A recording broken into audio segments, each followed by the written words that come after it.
জয়নগরেই প্রথম চালু হলো পশু পাখিদের চিকিৎসার জন্য হাসপাতাল। জয়নগর মচিলপুর পৌরসভার মাঠে অ্যানিমাল কেয়ার প্লাস অনুষ্ঠানের মধ্যে দিয়ে এই হাসপাতালের পথ চলা শুরু হলো। মূলত এই সমস্ত এলাকায় সেভাবে পশু না থাকার কারণে কোনো কুকুরের যদি কোনো বড় ধরনের রোগ হতো তাহলে তাকে নিয়ে ছুটে যেতে হতো বারুইপুর বা কলকাতাতে।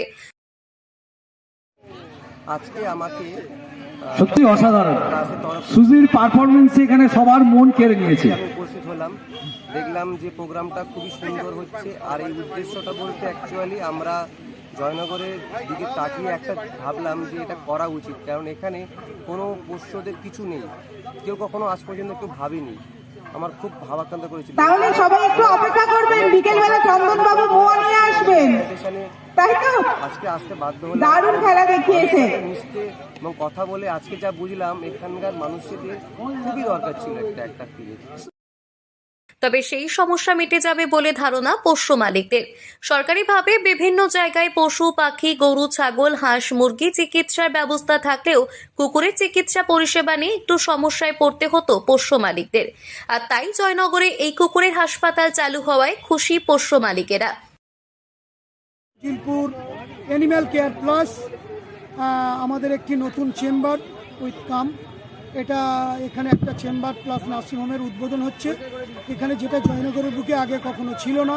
এখানে সমস্ত ডগ, ক্যাট, র্যাবিটের সার্জারি, অপারেশন, যে কোনো ধরনের টেস্ট, যে কোনো ধরনের এক্সরে, যে কোনো ধরনের মেডিসিন, নার্সিংহোমে অ্যাডমিট থাকার ব্যবস্থা, সমস্ত কিছু এখানে ব্যবস্থা হচ্ছে।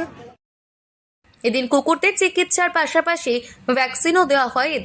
এদিন একটি কুকুর হঠাৎ অসুস্থ হয়ে পড়ায় তাকে সুস্থ করতে স্যালাইন দেওয়া হয় এদিনের শিবিরের মধ্য দিয়ে।